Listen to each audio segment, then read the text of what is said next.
안녕하십니까. 박시몬 토크의 박상원 시몬입니다. 오늘은 정의구현 사재단 이들이 지금 비민주적이고 반국가적인 활동을 하는데 이들에 대해서 어떻게 대응해야 하나, 이런 문제를 가지고 같이 생각해 보도록 하겠습니다. 지금 현 정의구현 사재단이 지금 전국적으로 순회하면서 월요 시국미사를 합니다. 근데 지난번 의정부 성당에서 내건 주제는 친일 매국, 검찰 독재, 윤석열 퇴진, 주권 회복을 위한 월요 시국미사, 이러한 주제였습니다. 그리고 줄기차게 통일된 것은 퇴진이 추모다, 이러한 구호를 외치고 있습니다. 그런데 요즘 밝혀진 바에 의하면 퇴진이 추모다라는 것은 북한의 지령에 의한 것이랍니다. 그러니까 정부사에서 자의로 했든 타의로 했든 좌우간 이적 행위입니다.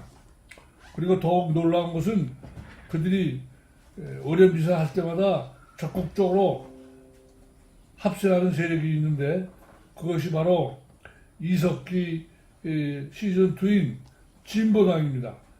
진보당 세력들이 시국미사에 아주 적극 참여하고, 그 성남동 성당에서 보면 광란에 미사 드리기 전에 성당 안에 들어가서 막 피켓을 흔들고 고함치고 말도 아닌 성당 신자라고는 보기 어려운 의심스러운 이런 행동들을 했습니다.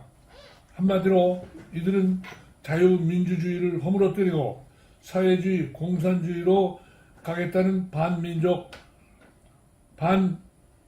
집단을 자처하고 있습니다. 그러한 집단과 정의구현 사재단이 같은 주제를 가지고 했다는 것은 바로 우리가 흔히 말하는 초록은 동색이다, 초록은 동색이다. 즉 다시 말해서 정의구현 사재단도 완전히 좌경화된 세력이라는 것을 확인시켜주는 일입니다.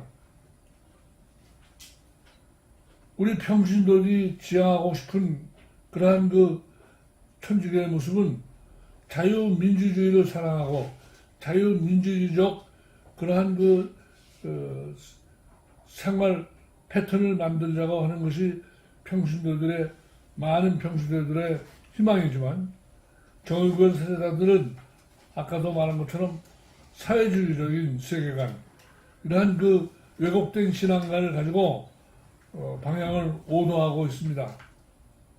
그러므로 우리 평신도들의 입장에서는 그들의 주장, 이것을 전혀 공감할 수 없고 또 용서할 수도 없는 그러한 주장들입니다.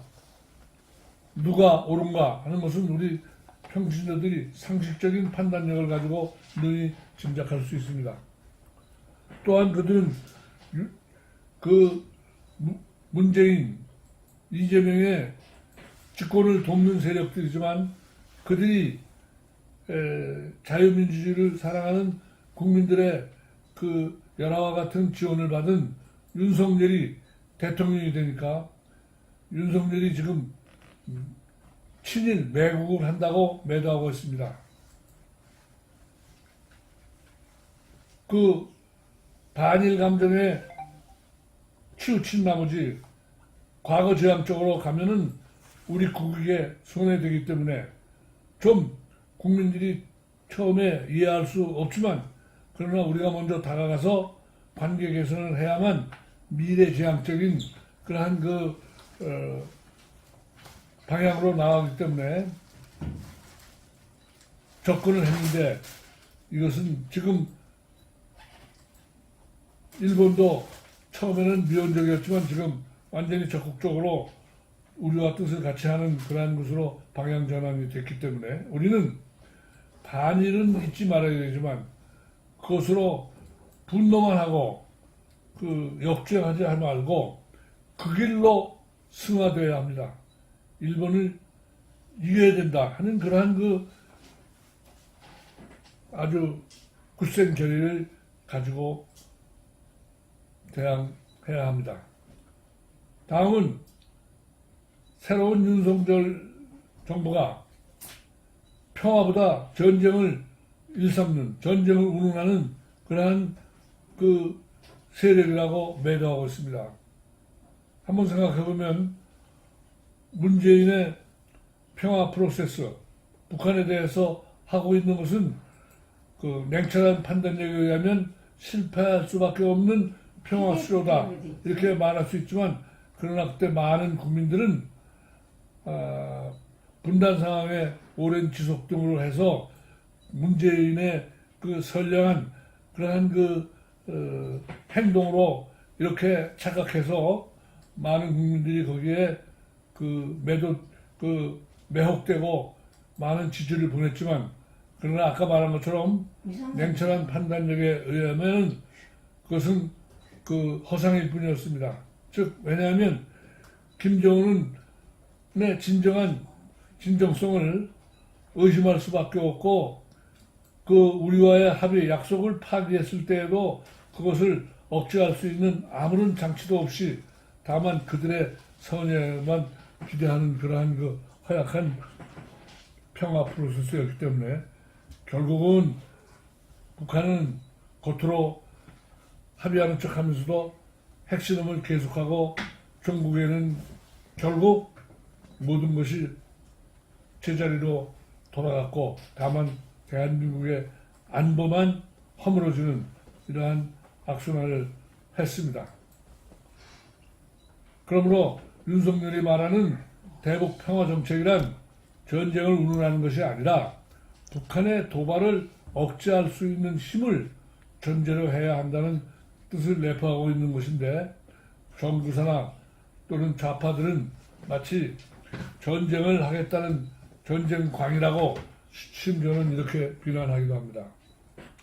그리고 윤석열 정부가 독재를 한다고도 또 이렇게 폄하하고 있는데, 사실은 전 정권의 여러 가지 행태를 보면 그들이야말로 정말 아주 소리 없는 독재를 했습니다. 상권 분립의 기틀을 완전히 허물어뜨렸습니다.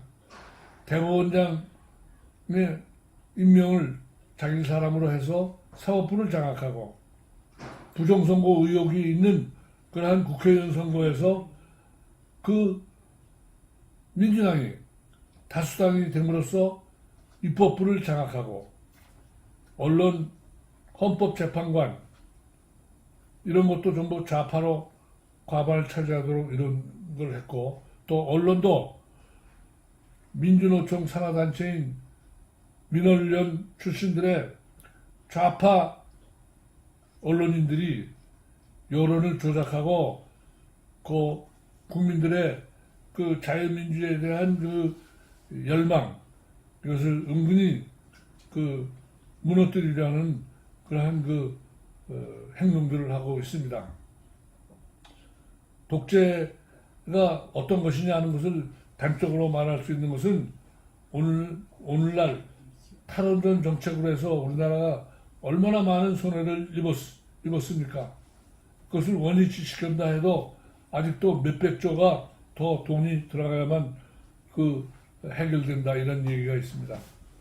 그런데 그때 민주당이 좀 민주적인 정당이었다면 많은 사람들 중에서 그래도 이것이 문제가 있다 하는 것으로 문제의식을 표현했어야 하는데, 문재인의 독재에 의해서 아무 소리도 못하고 전부 침묵으로 일관했습니다. 정말 독재라면 지금 정의권 사단의 반민족인, 반국가적인 이런 여러 가지 행동을 그대로 대놓고 용납할 수 있겠습니까? 그러므로 정의권 사단의 이러한 그릇된 세계관, 다시 말해서 사회주의를 찬양하고 급적으로 가려고 하는 그들의 그 방향 감각은 참으로 한탄스럽습니다. 우리나라도 1930년대부터 일본에서 공부를 하고 있는 지식인들이나 이런 사람들은 사회주의적 사상이 새로운 시대를 여는 것이라고 생각해서 그때 많은 그 지식인들이 그 자본주의에 대항하는 자유민주주의에 대항하는 자본주의에 대해 사회주의에 대해서 많은 그 환호를 했지만 그러나 연민의 정이 있는 것은 그때는 아직 사회주의 정권이 실현되기 이전이었기 때문에 그 실상을 보지 생각하지 못한 그러한 그 오도된 판단이었다. 이렇게 연민의 정을 가질 수 있지만 그러나 우리나라는 그 북한의 남북이 갈라졌을 때 북한의 김일성은 그 신앙의 자유를 억압하고 도저히 종교 지도자들이 활동할 수 있는 그러한 공간을 마련하지 않음으로 해서 많은 종교 지도자들이 6.25가 일어나기 이전에 벌써 월남을 했습니다. 또 그리고 우리 천주교의 신자인 강원도 양양성당의 이광재 디모데오 신부는 그때 당시에 양양은 3.8 이북에 북한 치하에 있기 때문에 거기서 그가 많은 신자들을 돕기 위해서 활동하다가 결국 북한 당국에 체포돼서 살해당하는 순교한 이러한 사실의 엄연이 있는데도 정의군 사제단은 이러한 사실을 외면하고 자기들이 무슨 굉장한 그 방향감을 가지고 잘하고 있는 것처럼 이렇게 오도하고 있기 때문에 우리가 쉬운 말로 하면 그들은 바로 우리의 역사적 사실이 있음에도 불구하고 그것을 그 신경 쓰지 않는 헛똑똑이들이다. 실제로 그렇게 된다면 사회주의가 된다면 종교는 파멸될 수밖에 없다는 그러한 현실 인식을 전혀 무시하는 겁니다. 요즘 시민단체에서 대한민국을 망가뜨리는 집단이 3개를 얘기했습니다. 그런 집단으로 첫 번째 민노총, 두 번째 전교조, 세 번째 천주교로 지칭하고 있습니다. 천교조 정부 정의구현 사제단이다 이렇게 말하지 않고 그냥 무시하고 천주교 이렇게 지칭합니다. 즉 대한민국의 천주교가 10%밖에 점이 안 되는 정의구현 사제단들의 그런 오도된 행동을 통해서 대한민국의 천주교가 그 어떻게 한 신앙의 전통인데 이것이 반국가적인 일반 국민들이 혐오하는 대상으로 추락했다는 것이 너무나도 가슴이 아픕니다. 그러므로 우리의 평신도들의 목표는 이러한 정의구현 사제단들이 자기들이 주장하는 것이 잘못돼서 그 주장을 철회할 수 있는 그러한 그 강한 힘으로서의 그 바탕으로 하는 그러한 그 저항으로서 제압해야만 하는 시대적 상황입니다. 즉 정의구현 사제단 척결 운동은 이 천주교의 입장에서 대단히 시급하고 중차대한 과제입니다. 그러므로 여러 가지 대안을 어떻게 해야만 그들이 방향 전환할 수 있느냐 하는 것을 깊이 생각해 봐야 되는데 예를 들면 한모 신부가 서울 어느 본당 주임으로 있을 때 신자들이 낸 헌금을 매년 모아다가 북한에 갔다가 바쳤다는 것입니다.